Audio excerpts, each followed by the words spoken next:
Muy bien, ¿qué es lo que vamos a ver hoy día? Esto se va a dividir en cuatro secciones, en las cuales vamos a tratar de abordar, digamos, en el mayor detalle posible, ya sin tampoco marearlos con información, pero más que nada que tengan algunas cosas claras respecto a las becas, respecto a los créditos de educación superior, respecto de gratuidad. Ya yo creo que el tema principal aquí es saber sobre la gratuidad. El beneficio estrella hoy día del ministerio es la gratuidad. Y finalmente vamos a hablar un poco del FUAS, que va a ser la forma con la cual podríamos postular y pudiésemos llegar a optar a todos estos beneficios. Vamos a dejar al final de la presentación un espacio para que puedan hacer todas las preguntas y consultas que necesiten. ¿Ya? Respecto del financiamiento, respecto de las carreras, ahí vamos a tratar de ir respondiendo todas las dudas que tengan, pero ya al finalizar la presentación para que no perdamos el hilo de las cosas que se van a ir diciendo acá. Vamos a comenzar con la primera parte, que es el apartado de las becas. Y vamos a partir con una pregunta bastante básica, que pudiese parecer obvia, que pudiese parecer elemental cuando hablamos de becas, que es irnos a la raíz como etimológica y al significado. ¿Qué es una beca? Ya no sé si alguna vez se lo han preguntado, yo sí, porque me dedico a esto. ¿Ya? Pero básicamente vamos a entender el concepto de beca como una ayuda económica, la cual puede venir de fondos públicos o privados que se concede a una persona para pagar total o parcialmente los gastos que supone cursar estudios. ¿Ya? Eso, a grandes rasgos, va a ser la definición que vamos a entender por beca. Aquí vamos a destacar tres elementos principales de esta definición. Primero, cuando decimos que es una ayuda económica, queremos decir que una beca no la tienen que devolver después de terminar los estudios. Para pagar total o parcialmente los gastos que supone cursar estudios. Una beca no necesariamente, cuando hablamos de beca, no necesariamente les va a cubrir la totalidad del arancel. Ya por lo general, y de hecho por lo general las becas representan una cobertura parcial de lo que es el arancel, de lo que es el valor que significa estudiar hoy en día. Y que puede venir de fondos públicos o privados. ¿Qué significa esto? Que no solamente el Estado puede otorgar becas, sino que las instituciones de educación superior muchas veces también tienen programas de financiamiento alternativo o complementario, ya respecto del arancel de una carrera. Ya, pero a lo que quiero llegar es que las instituciones también muy regularmente van a contar con este tipo de financiamiento compartido, ¿ya? Y también deben interiorizarse en ello cuando se vayan a matricular a la institución donde quieran estudiar, preguntar si es que tienen becas o créditos complementarios a los cuales pudiesen optar, además de los que ya entrega el Estado. Ahora bien, ¿cuáles son las becas? Ok, por parte del Estado existe una amplia gama de becas, ¿ya? Que a rasgos generales van a representar una cobertura parcial que iría desde los 600.000 pesos con la beca Nuevo Milenio 1 hacia 1.150.000, donde estaríamos hablando de la beca Juan Gómez Milla o la beca Excelencia Académica o incluso el arancel de referencia de la carrera cuando hablamos de la beca Bicentenario. ¿Ya? Ese más o menos es el rango que van a tener las becas de cobertura, desde 600.000 pesos hasta 1.150.000 o un poco más cubriendo el de referencia. Ya les voy a comentar qué es eso de arancel de referencia, arancel real, conceptos que me imagino que parecen un poco raros porque hay dos aranceles y es una sola carrera. Ya eso también lo vamos a tocar. Ya cada beca que entrega el Estado tiene sus requisitos particulares y tiene sus condicionantes particulares. Sin embargo, quiero que tengan claro de que en el Instituto Sobercaso, por ejemplo, ustedes pueden optar a todas estas becas que están en negrita. Ya estamos hablando de excelencia académica, beca Juan Gómez Milla, la excelencia técnica, becas profesionales de la educación, las becas Nuevo Milenio en sus tres versiones, ya la trilogía de la beca Nuevo Milenio y la beca reparación. Ya la beca Bicentenario y puntaje PSU están orientadas más que nada a universidades que pertenezcan al Consejo Rectorio. ¿Ya? Pero sin embargo, quiero que se queden, y después vamos a ver un poco los requisitos generales, pero que se queden que la cobertura que va a tener este programa de becas del Estado, por lo general siempre va a ir desde los 600.000 pesos hasta el 1.150.000, un poquito más. Y para las personas que están pensando en estudiar, que están en cuarto medio, que están en su enseñanza media, es necesario que empiecen a revisar algunas páginas muy relevantes. Beneficiosestudiantiles.cl es una de ellas, ¿ya? En donde van a encontrar el detalle de cada uno de estos beneficios y sus requisitos, ya sus requisitos particulares y las coberturas, los casos especiales, etcétera, qué hacer en cada caso, ¿ya? Así que los dejo con esa inquietud. Al principio les dije de que no solamente el Estado puede entregar becas, sino que las instituciones también pueden entregar programas complementarios que van a ir a, digamos, apoyar un poco o aliviar un poco el costo que significa estudiar, el costo del arancel que significa estudiar. Como Subercaso, nosotros también entregamos un programa de becas alternativas, de becas complementarias que digamos van a aliviar también el costo que significa estudiar una carrera en educación superior. Respecto a eso, mencionarles que tenemos la beca de matrícula para los estudiantes nuevos. Los estudiantes que entren a primer año no van a pagar matrícula. La beca excelencia académica por ranking de notas para los estudiantes nuevos, ya que es aparte del puntaje del NEM. Ya la beca para hermanos, si es que alguien tiene algún hermano estudiando en el Subercaso, también pueden tener un descuento adicional con nosotros. Nosotros también entregamos una beca de alimentación, ya en caso de que haya algún estudiante que no reciba la beca de alimentación que entrega el Ministerio de Educación. Ya para las personas que no sean beneficiarios de ese programa estatal, nosotros también podemos entregar un apoyo, ya referente a la alimentación, entregar una colación acá en el instituto. Ya un beneficio de transporte también para las personas que, digamos, que tengan complicaciones para poder trasladar su lugar de estudio. Ya beneficios por fallecimiento del estudiante o su sostenedor, ¿ya? Y becas por enfermedades catastróficas.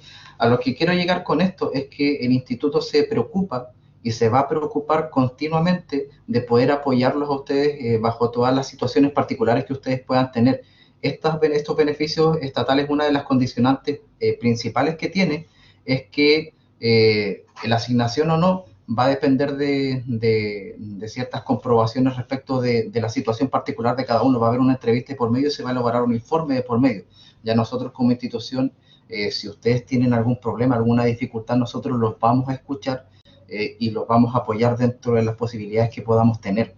Ya eso va a ser así desde primer año, desde que ustedes entren a estudiar con nosotros, si es que así lo deciden. Nosotros los vamos a apoyar continuamente, ¿ya? Y no solo en el ámbito de contención emocional, sino que también estamos invirtiendo una cantidad de recursos para que el tema arancelario, el tema del costo de la educación superior, no sea una condicionante que a ustedes les impida estudiar. Y aquí en Plomito, esto básicamente es una diferencia arancelaria que tiene que ver respecto de un descuento particular que se le hace a las personas que estudien tanto becas del Estado como becas internas, si se fijaron, van a tener requisitos particulares. Sin embargo, y a grandes rasgos podríamos identificar algunos requisitos generales, tanto para el programa de becas del Estado como para el programa de becas internas, ¿ya? Y esos requisitos generales serían, y que tienen que tener muy en claro, para las becas estatales siempre van a necesitar un NEM, que es el promedio de los 4 años de enseñanza media, siempre van a necesitar un NEM que sea superior, igual o superior a 5, ¿ya? Eso tienen que tenerlo muy claro, ¿ya? No hay ninguna beca que se les pueda asignar con un NEM inferior a 5, ¿ya?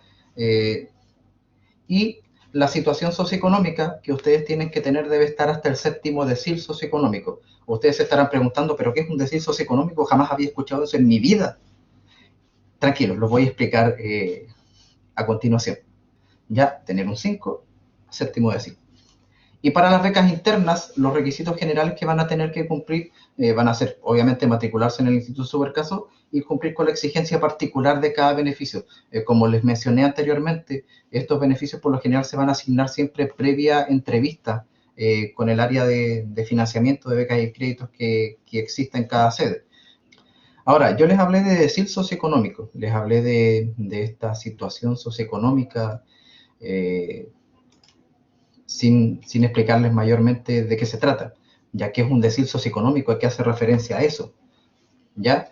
Básicamente, un decil socioeconómico va a ser una división, una categorización de la situación socioeconómica de cada persona, ¿ya? La cual por lo general y muy a grandes rasgos se calcula mediante el ingreso per cápita o el ingreso por persona. Ahora ustedes se preguntarán, pero ¿cómo calculo eso? ¿Cómo sé qué tan vulnerable o a qué decil voy a pertenecer? Y esto se calcula de la siguiente manera. Supongamos que tenemos una familia estándar, una familia tipo, de 4 personas, donde está el papá, ya que es aquí esta personita, está la mamá y tienen 2 hijos. Supongamos que la niña quiere estudiar. Que creo que le comentaron cómo calcular eso, ¿ya? Y se calcula de la siguiente manera. Tomamos el ingreso del papá, que en este caso serían 440.000 pesos, el sueldo de la mamá serían 360.000 pesos. Esos serían los 2 ingresos que hay en el grupo familiar. Las 4 personas que están aquí se compondrían el grupo familiar. Ya, entonces yo tomo todos los ingresos que hay, que son los 440 más los 360.000 pesos, eso me da un total de 800.000 pesos.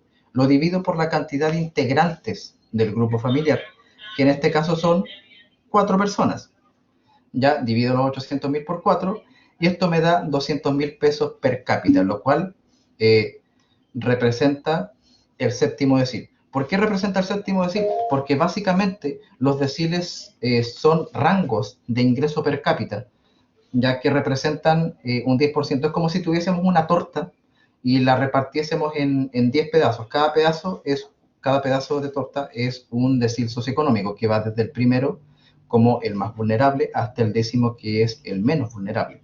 Ya con 200.000 pesos per cápita, si ustedes se fijan, entraría en el rango del séptimo decil que va desde los 193.105 hasta los 250.663 pesos. Para que se hagan una idea preliminar respecto a esto, las becas van a llegar hasta el séptimo decil. La gratuidad debería llegar hasta el sexto decil, el 60% más vulnerable de la población. ¿Ya? Entonces, si quieren tener una idea, si quieren tener una preconcepción de si es que podría optar, por ejemplo, a gratuidad o podría optar a becas, pueden hacer este ejercicio, ¿ya?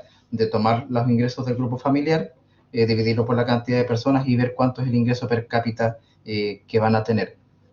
Ya como cada decil representa un 10%, el primer decil es el 10% más vulnerable, el segundo decil el 20% más vulnerable y así, ¿ya?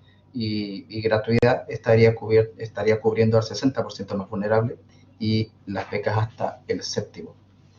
¿Ya? Eso relativa a lo que tiene que ver con las becas, ¿ya? Las becas para el arancel de una carrera en educación superior. Ahora, además de las becas de educación superior, existen los créditos de educación superior, los cuales son el crédito con aval del Estado y el Fondo Solidario de Crédito Universitario, o mayormente conocido como el Fondo Solidario. ¿Qué diferencia los créditos de las becas que vimos recientemente? Es que los créditos, al ser, valga la redundancia, créditos, deben ser devueltos una vez que ustedes terminan de estudiar. ¿Ya? 18 meses después de que terminan de estudiar para el crédito con aval del Estado y 2 años para el Fondo Solidario. ¿Ya? El crédito con aval del Estado va a financiar al 80% más vulnerable de la población. ¿Qué significa eso? Eso significa, y si volvemos y rebobinamos un poco lo que acabamos de hablar, significa decir número 8, un ingreso per cápita desde los 250.664 hasta los 352.000 pesos, 352.743. Ya, recordar, per cápita, por persona, ya no es, por ejemplo, que ustedes digan, oye, pero mi papá gana 350, me alcanza, quedo muy alto. Esto es per cápita, esto es por persona. ¿Ya? Entonces, el crédito con aval del Estado, al igual que el Fondo Solidario, buscan financiar al 80% más vulnerable de la población. El crédito con aval del Estado y el Fondo Solidario les van a pedir a ustedes que tengan un promedio PSU de 475 puntos. ¿Ya? Ya ambos tienen esa exigencia. Ahora, ¿cuál es la diferencia? Una de las diferencias que van a tener estos dos créditos, que el crédito con aval del Estado a ustedes les va a pedir que tengan o un puntaje promedio PSU de 4.75 o un NEM de 5.29. Entonces estamos en esta situación. ¿Qué pasa si yo tengo 500 puntos en la PSU pero tengo un 5? Cumplo con el puntaje PSU, pero no cumplo con el NEM.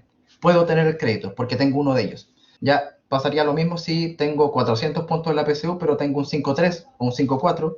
Cumplo con uno de los dos requisitos, así que puedo usar el crédito con aval del Estado. No así el Fondo Solidario, que les va a pedir que tengan solamente el promedio PSU. Ya, esto igual un poco ligado al hecho de que el Fondo Solidario ustedes también solamente se puede usar en universidades del Consejo Rector. ¿Ya? En este caso nosotros, por ejemplo, como Instituto Subercaso no trabajamos con el crédito del Estado, con el Fondo Solidario, porque no somos una institución adscrita al Consejo Rector, no somos una universidad, somos un instituto profesional. ¿Ya? La otra diferencia entre ambos créditos radica en que el crédito con aval del Estado a ustedes les va a financiar desde 200.000 pesos hasta la totalidad del arancel de referencia de la carrera. A ustedes el crédito con aval del Estado perfectamente ustedes podrían pedir 200.000 un peso y el crédito con aval del Estado les va a entregar a ustedes los 200.000 un peso.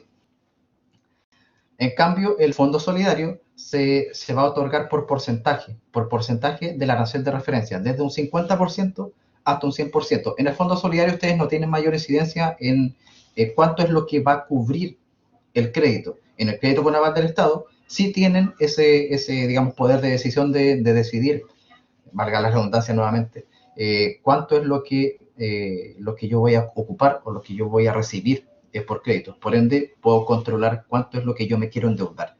¿Ya? Esa es otra de las diferencias que tienen ambos créditos.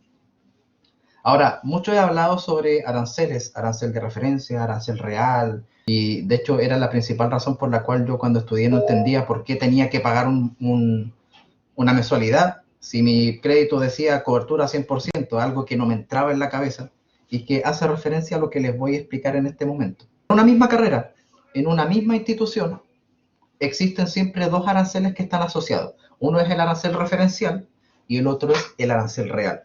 ¿Ya? El arancel referencial es un valor que va a fijar todos los años el Ministerio de Educación, para cada carrera y para cada institución. Y el arancel real es el valor que la institución va a cobrar por el servicio de educación. ¿Ya? Dos instituciones que fijan dos valores distintos. ¿Ya? ¿Qué significa esto? Significa que siempre hay una diferencia que queda entre estos dos aranceles. Los beneficios estatales por lo general van a cubrir el arancel de referencia de la carrera porque es el valor que fijó el Ministerio de Educación para cada carrera y para cada institución. ¿Ya? Y siempre es distinto y siempre hay una distancia entre esa referencia, ese arancel referencial y el arancel real. ¿Ya? Y por eso esa es la razón, digamos, de que si uno, por ejemplo, tiene, por ejemplo, Fondo Solidario, que en mi caso, Fondo Solidario 100% cobertura, claro, me cubría el 100%, pero del arancel referencial, no del arancel real. Y esa diferencia que quedaba entre el referencial y el real debía ser cubierta por mí, que era el alumno. Mucho se ha hablado en el último tiempo, desde el 2016 podría decir, sobre este concepto de estudiar gratis o estudiar sin pagar. ¿Ya? Y yo siempre digo que hay por lo menos tres formas de poder estudiar una carrera de educación superior sin pagar mensualidad. La primera de ellas podría ser el juntar un crédito de educación superior más una beca estatal. Por ejemplo, ustedes pueden llegar a tener la beca, por decirles cualquier cosa, la beca Nuevo Milenio 2, por ejemplo, por 860.000 pesos, si no me equivoco, y además tener el crédito con aval del Estado. Y ambos beneficios funcionando juntos, perfectamente puede hacer de que ustedes tengan el arancel real cubierto, ¿ya? Dos beneficios funcionando al mismo tiempo, dos tipos de beneficios funcionando al mismo tiempo, una beca y un crédito, funcionando al mismo tiempo, puede dar como resultado de que ustedes tengan una cobertura total del arancel real de la carrera. Y por ende, no pagar mensualidad. Ya esa sería una de las formas. Obviamente, lo que ustedes pidan por concepto de crédito, lo van a tener que devolver una vez que terminen de estudiar. La otra forma sería de que ustedes pudiesen tener, por ejemplo, una beca estatal más una beca interna o un beneficio interno de la institución. Ya dependiendo de cada institución y dependiendo de los programas que cada institución tenga, ustedes pudiesen llegar a estar en esa situación de que no tengan que pagar o que tengan cubierto el arancel real. Ya, esas son dos de las tres formas que existen y que yo he visualizado que existen hoy en día para poder estudiar sin que ustedes tengan que pagar mensualidad mientras están estudiando. ¿Cuál es la tercera forma de estudiar sin pagar una mensualidad? Redoble de tambores. La gratuidad. ¿Ya? Mucho se ha hablado de gratuidad, es un beneficio maravilloso. Ahora, ¿pero qué es la gratuidad? ¿Ya? Si nosotros tomamos el concepto genérico de gratuidad, según la Real Academia de la Lengua Española, sería el uso que se hace de una cosa sin tener que pagar nada por ello. Lo que es gratis, no debo pagarlo, ya pareciese obvio. ¿Ya? En educación, gratuidad significa estudiar sin pagar ni arancel ni matrícula, siempre y cuando yo pertenezca al 60% más vulnerable de la población, siempre y cuando me matricule en una institución de educación superior que esté adscrita a gratuidad y por la duración formal de la carrera, por lo que significa que la gratuidad me va a cubrir lo que dura la carrera. Ya esas van a ser las condicionantes para que yo pueda estudiar sin tener que pagar mi arancel en educación superior. Ya, dentro de los beneficios que tiene la gratuidad, uno de ellos, el más obvio y el más palpable, es en que nos va a cubrir tanto el arancel de la matrícula, ¿ya? Como el arancel de la carrera y la matrícula de esa carrera. Ya ambos valores van a estar cubiertos por gratuidad. Ya parecería obvio, ya, oye, es gratis, no tengo que pagar. Obvio que no tengo que pagar ni la matrícula ni el arancel, pero en la práctica no es tan obvio. ¿Ya? Y pongo algunos casos prácticos. Cuando se implementó la gratuidad por allá por el 2016, habían algunas instituciones que hacían, digamos, firmar alumnos con gratuidad. Ya cuando estábamos, digamos, se estaba implementando en el país, hubieron muchos alumnos que firmaron, digamos, pagarés o letras. Las instituciones lo hacían firmar pagarés o letras diciéndoles que después eso se iba a anular. ¿Ya? Y a veces no se anulaba. Ya, pagar arancel y matrícula significa que ustedes no tienen, digamos, esta obligación, ya no tienen la obligatoriedad de que exista un cobro por la matrícula o por el arancel. Ahora, una digamos, de las condicionantes de las casuísticas de la gratuidad es, por ejemplo, mencionarles que los costos de titulación, lo que vale, digamos, titularse, lo que vale la carrera, eso sí no estaría cubierto por gratuidad. Ya sería como el único valor que no estaría cubierto. El otro beneficio que tiene la gratuidad es que no tiene un requisito académico de nota o de puntaje. A ustedes no les van a pedir una nota para poder optar a la gratuidad. Solamente basta con el nivel socioeconómico, que ustedes tengan, que llegue hasta el 60%. Ya decir número 6, recuerden que hay un rango de ingreso per cápita. ¿Ya? Serían los dos grandes beneficios que tendría esta gratuidad. No pagar ni arancel ni matrícula y además no me van a pedir ni una nota ni un puntaje, solamente mi nivel socioeconómico basta para poder optar a ella. Dentro de las condiciones que tiene la gratuidad, debemos tener en cuenta que, en primer lugar, debo pertenecer al 60% más vulnerable, debo tener cierto nivel de ingreso, mi situación socioeconómica debe estar ubicada en ese 60%. Porque ¿qué pasa si me paso al 70%? Ya no cumplo con ese requisito, que es el único requisito que tendría, digamos, la gratuidad. Ya, por ende, es una condicionante, pertenecer al 60% más vulnerable. La segunda condicionante es que para poder hacer válida la gratuidad tengo sí o sí que matricularme en una institución que está adscrita. ¿Qué pasa si yo postulo, me entregan un resultado de una preselección de gratuidad y digo, bien, cumplo con los requisitos y puedo optar a gratuidad y me matriculo en una institución que no está adscrita. Aunque yo tenga este resultado previo que dice, puedo optar a gratuidad, no la puedo hacer válida porque la institución no está participando del sistema de gratuidad. Otra de las condicionantes es siempre matricularme en instituciones que estén adscritas a gratuidad. Existe otra página, les voy a dar otra página también, gratuidad.cl, ya, en la cual van a encontrar el listado completo de todas las instituciones a nivel nacional que están participando hoy en día en el sistema de gratuidad.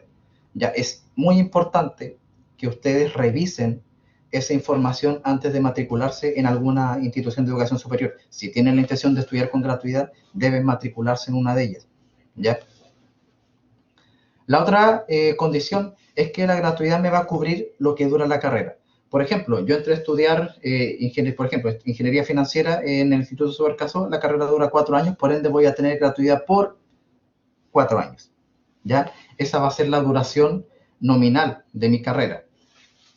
¿Qué pasa, por ejemplo, si en el transcurso de mi carrera yo repruebo un ramo y resulta que me atraso y tengo que estudiar un 5.º año para poder terminar mi carrera? Ese 5.º año no va a estar cubierto por gratuidad. ¿Por qué? Porque la gratuidad dura lo que dura la carrera. Dura, en este caso, en este ejemplo, 4 años, y si yo tengo que estudiar, tengo que estar estudiando adicional a esos 4 años, no voy a tener cobertura de gratuidad. Ya voy a tener que pagar un monto mensual. Así que hay que tener mucho ojo con eso. Si, por ejemplo, yo estoy estudiando, entro a primer año, en el segundo año, por circunstancias particulares, tengo que dejar de estudiar. Otra de las condicionantes y algo muy importante es que debo hacer el trámite en mi institución de educación superior de suspender ese año. Porque ¿qué pasa si yo no hago nada? Yo ese segundo año simplemente no me matriculo y dejo de estudiar. Para efectos del ministerio, ese año me lo van a contar como si yo lo hubiese estado estudiando porque no lo suspendí, ¿ya? Así que es muy importante, si por algunas vicisitudes de la vida yo tengo que pausar mis estudios y va a haber un periodo en el cual no puedo estudiar por situaciones X, debo hacer el trámite de suspensión de estudio. Ya se puede hacer. Otra de las condicionantes que tiene la gratuidad es que va a cubrir solamente los programas presenciales, las carreras presenciales. Quiero detenerme acá y hacer hincapié respecto de lo que está pasando hoy en día, de lo que está pasando, digamos, con esto de la pandemia, de cómo ha sido esta modalidad en la cual nos hemos tenido que acostumbrar respecto de clases virtuales, etcétera. Las instituciones que imparten carreras presenciales y que hoy en día por la contingencia tienen que dictar clases online, la modalidad de esas carreras sigue siendo presencial. Nosotros como instituto también hemos tenido que adoptar esa modalidad. Hoy en día y todo el primer semestre nosotros dictamos clases online, ya clases digamos a distancia por la contingencia, pero eso no significa que las carreras que nosotros abrimos este 2020 sean online, siguen siendo presenciales. Sin embargo, tuvimos que por una situación de fuerza mayor, tuvimos que optar por esta otra modalidad para poder entregar el servicio. Pero las carreras siguen siendo presenciales y en tanto la contingencia lo permita, nosotros vamos a dictarlas de manera presencial. Ya, obviamente, si esto se sigue alargando y si esta pandemia y esta situación en la cual estamos viviendo se alarga de aquí al segundo semestre del otro año, vamos a tener que seguir, digamos, explorando metodologías alternativas para poder entregar el servicio de educación, pero eso no significa que las carreras que estemos impartiendo sean carreras online, son carreras presenciales, por ende están cubiertas, tanto por gratuidad como por los programas de beca y créditos que vimos anteriormente.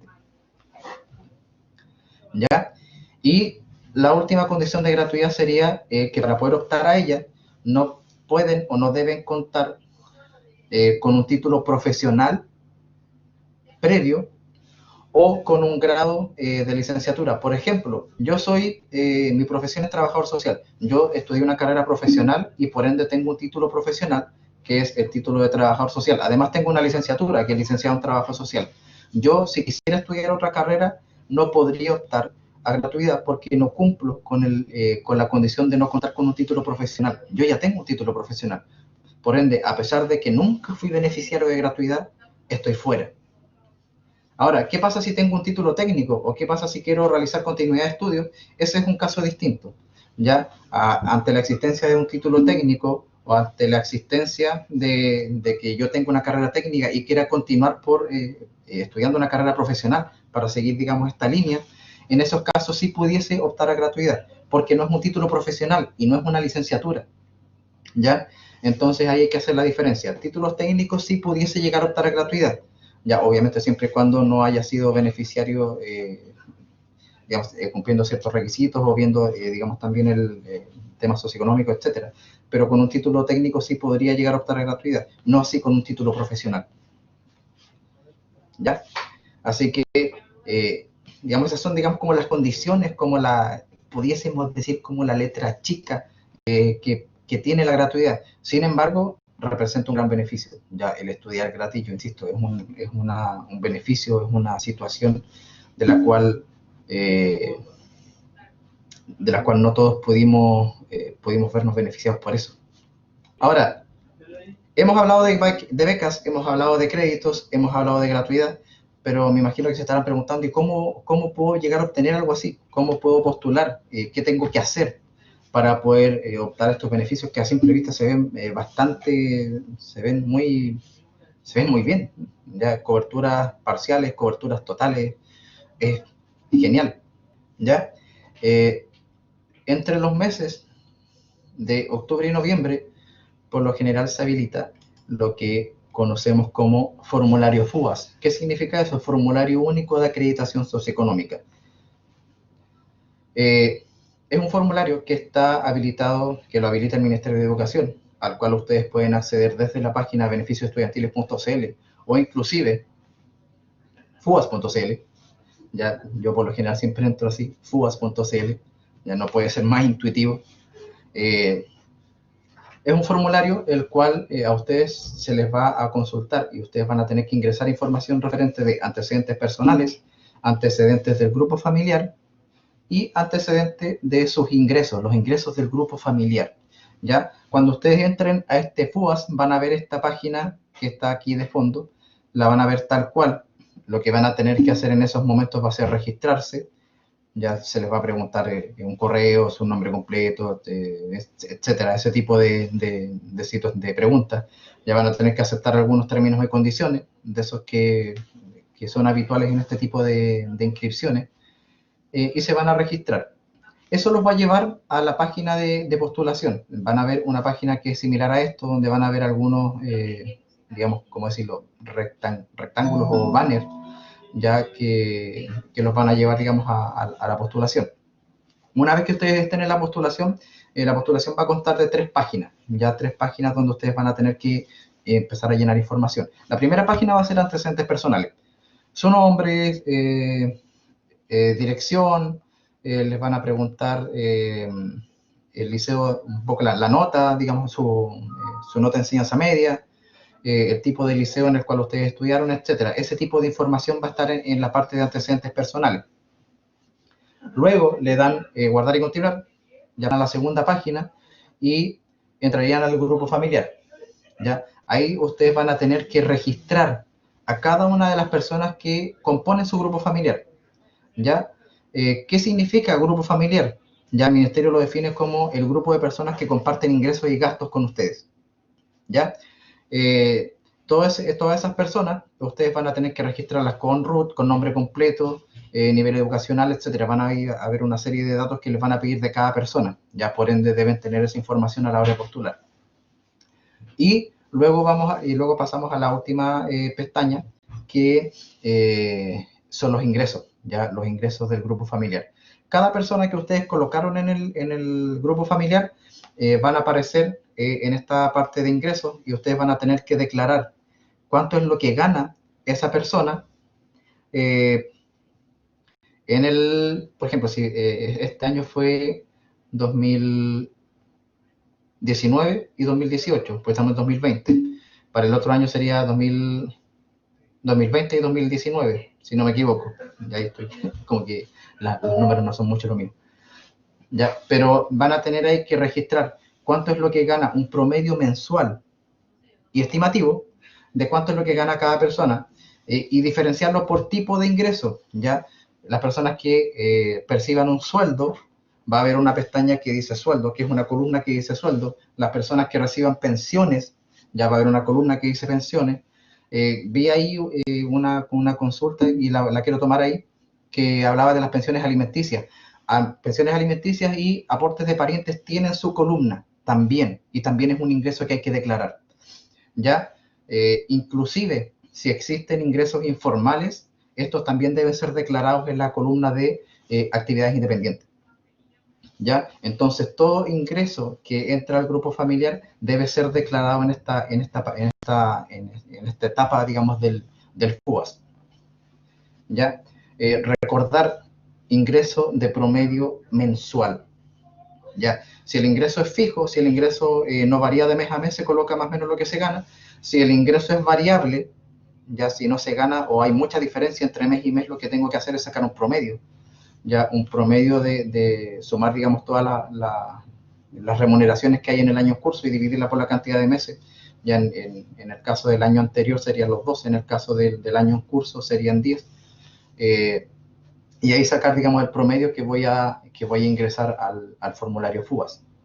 ¿Ya? Una vez que hago eso, le doy guardar y continuar y envío la postulación. Luego de eso, el ministerio empieza a verificar, ya empieza a verificar toda la información que ustedes colocaron. ¿Cómo lo hacen? Con todas las bases de datos que tiene el Ministerio de Saber, empieza a revisar registro social de hogares, empieza a revisar sistema FP, empieza a revisar sistema de pensiones, etcétera. Ya ustedes entonces mandan la postulación con toda la información que colocaron ahí y el ministerio la empieza a revisar. Si está todo ok, si todo lo que ustedes colocaron en el FUAS coincide con lo que tiene el ministerio en sus bases de datos, después de esta comprobación, ustedes pasan a la etapa de resultado. ¿Ya? Y obtienen su primer resultado por lo general en el mes de diciembre, que es el nivel socioeconómico, en el mes de enero por lo general, que es la preselección, que es como un resultado previo, y en febrero o marzo ya tendrían un resultado definitivo. Y esa sería como la consecución que suele tener, digamos, suelen tener las etapas de resultado. Si el ministerio toma su postulación y dice, ¿sabes qué? Aquí Juanito Pérez colocó que ganaba X cantidad de plata, pero yo aquí estoy revisando y resulta que no es esa plata. Aquí hay una diferencia. Cuando eso sucede, el ministerio dice, ok, ¿sabes qué? Yo no puedo comprobar qué tan real es esto, no lo puedo comprobar, así que le voy a decir a la institución que se contacte con Juanito y que me compruebe esto, lo cual se denomina o se llama acreditación socioeconómica, ¿ya?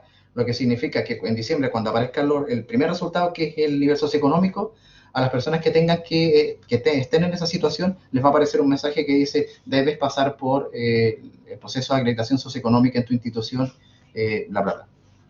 En ese caso, ustedes tienen que acudir lo antes posible a su institución de educación superior para que se les indique cuáles van a ser los papeles que van a tener que entregar, porque de acuerdo a cada información que ustedes fueron colocando en el FUAS, van a tener que respaldarla, con documentación, con ingresos, etcétera.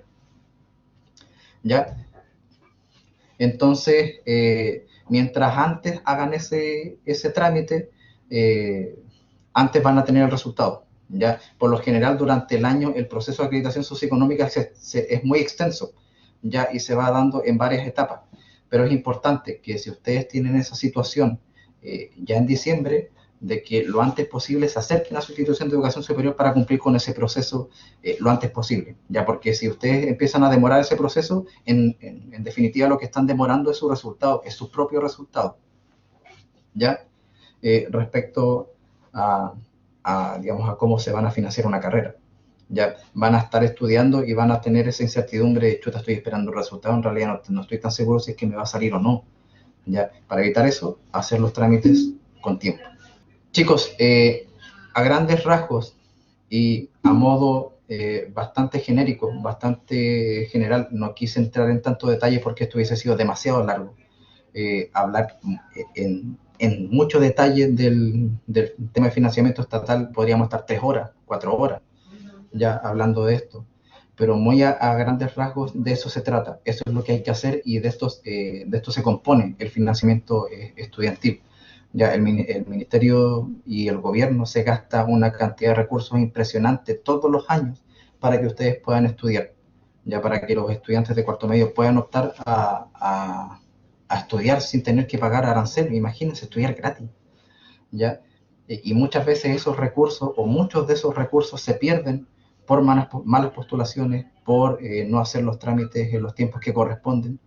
Así que recuerden, a partir de octubre ya empieza a girar esta rueda con la publicación del formulario FUD, así que a partir de octubre, inclusive antes, desde ya deberían estar empezando a averiguar ciertos temas respecto de las condiciones, respecto de los requisitos particulares de cada beca, etcétera. Cosa de que llegando octubre y llegando diciembre y llegando marzo del próximo año, cuando ustedes empiecen a estudiar, ya tengan claridad completa de cómo van a cubrir su arancel y con la tranquilidad de ya haber hecho los trámites correspondientes. Ya recuerden, la rueda de postulación comienza a girar en octubre, así que a partir de ahí, inclusive antes de empezar a poner ojo con todos estos procesos.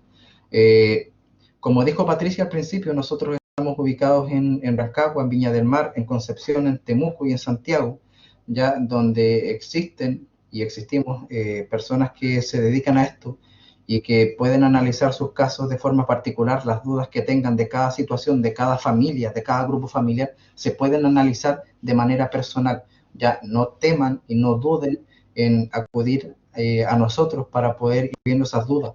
Yo sé que muchos se deben estar preguntando de, oye, sabes que tengo esta situación, tengo este ingreso, ¿qué pasa si esto, qué pasa si esto otro?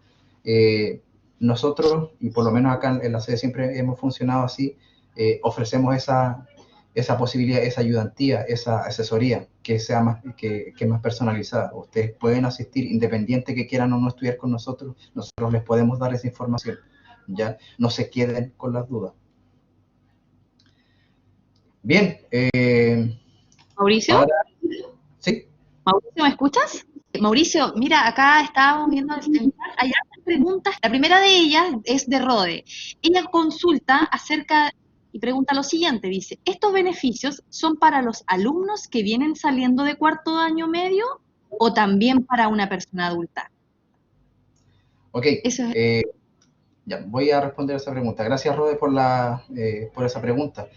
No existe un límite de edad o no existe una condición etaria o de edad, digamos, para poder optar a los beneficios estatales. Si tú estás saliendo de cuarto medio, si tú terminaste 2, 3 años o ya eres una persona adulta y tienes la intención de estudiar y no has recibido ninguno de estos beneficios anteriormente, puedes optar a ellos. No existe esa limitante. Acá tenemos otra consulta de parte de Ignacio Flores. Él nos pregunta, ¿esta gratuidad funciona con las universidades y con los técnicos profesionales?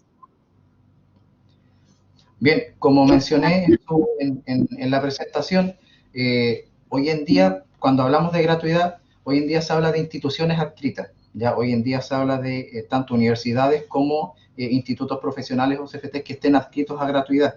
Ya insisto en esto, gratuidad.cl, ahí ustedes van a poder ver el listado completo de todas las instituciones de educación superior que están participando del sistema de gratuidad. Acá tengo otra pregunta bastante interesante y que muchas veces también me preguntan desde admisión. Génesis acá hace la pregunta, dice, en la mayoría de las universidades para optar a la gratuidad, ¿es tener buenas notas?